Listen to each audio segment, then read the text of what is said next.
President Trump's using the Mueller report now as a pretense to behave like a king, telling Congress, I answer to no one. This morning, the president said as much, telling Democratic committees to buzz off when it comes to getting information about his taxes, financial ties, and information on why he ignored CIA concerns and gave his daughter and son-in-law top-level security clearances. Now we're finished with it, and I thought after 2 years, we'd be finished with it. No, now the House goes and starts subpoenaing. They want to know every deal I've ever done. We're fighting all the subpoenas. They're not going to win against me. I say it's enough. Well, along with ignoring the U.S. Constitution, the president's also ignoring the outcome of the 2018 midterm congressional elections when the American public was given a choice, more of the same or a check on the presidency. The president lost that one. The public opting instead to entrust control of the House of Representatives to the Democrats, and with it the power to investigate and issue subpoenas, which is exactly what they've been doing. Well, to date, 8 committees in the House have requested information from the president. There they are, his administration and companies tied to his private business. However, House Democrats say that the Trump administration has either ignored or delayed document requests 35 times since January and rejected requests for officials to appear before the committee 9 times. And just this morning, Attorney General William Barr followed the boss's directive and ordered one of his deputies not to appear before the House Oversight Committee to discuss why Jared Kushner and Ivanka Trump were granted security clearances. Well, the goal of the Trump administration is, according to Bloomberg News, to keep Democrats' myriad inquiries tied up for months. Virginia Congressman Gerry Connolly told a local radio station that the president has triggered what is likely to become a constitutional crisis. Gerry Connolly joins us right now. He's a member of the House Oversight Committee. And we're also joining us Nadeem Hashimi, former chief of staff to Nancy Pelosi. I want to start with the congressman. I get the feeling that there's a body language out there by the president that's intimidating. The public hears this guy say, oh, it's premature to ask for that, or that's just partisan. Or we'll tell you about it in 2 weeks, some date they come up with. I'll tell you, I'll respond to you. They act so like they're the imperial gods, and they decide that you guys are just something below them. That's right. Are they going to get away with this? No. And that's why I said I think he has actually triggered a constitutional crisis. We're in it. The legislative branch is a separate but co-equal branch of government. Article 1 is about Congress's power.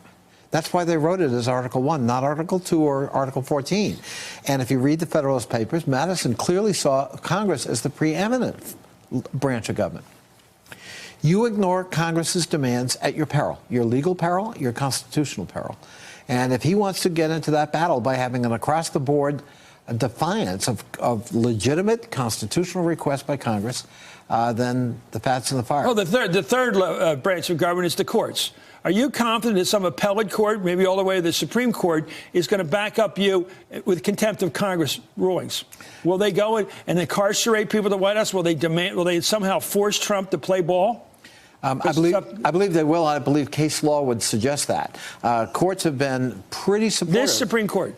Well, even with Kavanaugh on it. Even this Supreme Court has to think long and hard about taking on the entire legislative branch of government.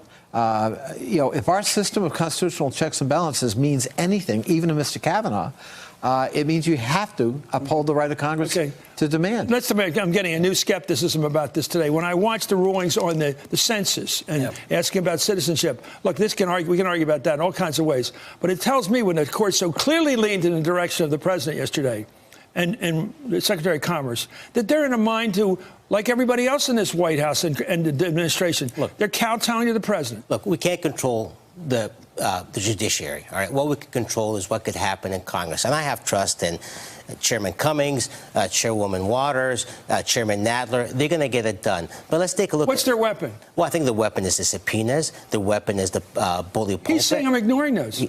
They're going to continue to proceed going forward. Look, they have to do a couple things. One, put pressure on the Republicans in tough districts. They are going to start feeling the pressures. And Cummings issued a bipartisan subpoena.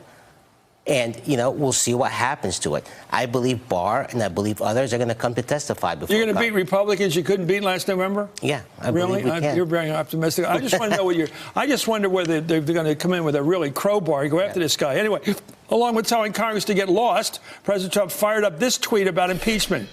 I did nothing wrong. If the partisan Dems ever tried to impeach, I would first head to the U.S. Supreme Court. Not only are there no high crimes and misdemeanors, there are no crimes at all by me at all. The Constitution, by the way, does not work that way. If the House votes to impeach and the Senate convicts him, the decision is done. It's over. There's no appeal. The Supreme Court has nothing to rule on this. Congressman, why did you guys say the Federalists? You know what he hears when he hears the Federalists? Something in a book somewhere. Yeah. I don't read books. Well, he's about to learn the hard way, I think, Chris. If impeachment, in fact, materializes, what he's going to learn is the only role for the Supreme Court is the Supreme Court justice presides over the trial in the Senate, period. They have nothing to say. No ruling. No ruling at all. They have no constitutional role. Okay, you're making my case. So why don't you guys for impeachment? Well, It is your one weapon that nobody can get away of. I would say to you that the jury's out on that, but I think we're moving closer to impeachment because of the Mueller report itself and what he just did in the last 48 hours. Well, what do you think about this? Look, you go back in history and you look at the way things really were. Joe McCarthy wasn't censured or condemned because of what he did with witnesses, That's right. because they didn't want to judge themselves. He was condemned because he wouldn't play ball with the committee investigating him. And now the question is the fact that the Congress is issuing subpoenas and all to his people.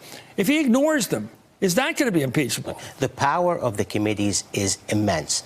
They have the ability to dig into this president, into his administration. And there's something that we kind of don't talk about too often, and that is the whistleblowers. There are a lot of whistleblowers all across this government talking to committees and prepared to talk to committees. Yeah. Look, the president, they got his schedule, for example. You know, that's someone who is very close to the president, leaked that outside. And there are others who are... What was that was leaked?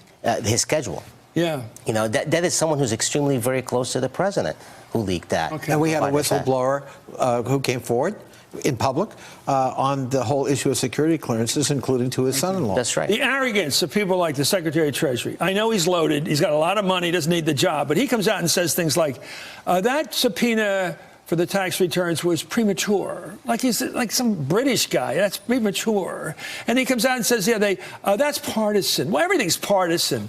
And then he said the other day, I'll be thinking about that. I'll make a decision whether to respond to that subpoena May 6th. I mean, he just makes these arbitrary judgments like he's the boss. You know, where did they get this attitude? You asked earlier, what's the power of Congress? And I would say to you, there's the obvious power that everybody is familiar with, but then there are latent powers that have not been deployed, but they are immense. Well, it's time for them to come out of the closet. I agree, and there's already come out and use a metaphor and come out and do it. I agree, mean, but there was already talk about fining people $25,000 a day for not complying with a subpoena. The need for them to lawyer up. Their reputations, their careers can be profoundly damaged, and ultimately people can go to jail over non-compliance. I think your caucus needs a cheering section. You need pom-poms. You need people cheering. Go, go, go. I just think you're smart people, and I'm very calculating. Sometimes I think a little mad dog's better than calculating. Hey there, I'm Chris Hayes from MSNBC. Thanks for watching MSNBC on YouTube. If you want to keep up to date with the videos we're putting out, you can click subscribe just below me, or click over on this list to see lots of other great videos.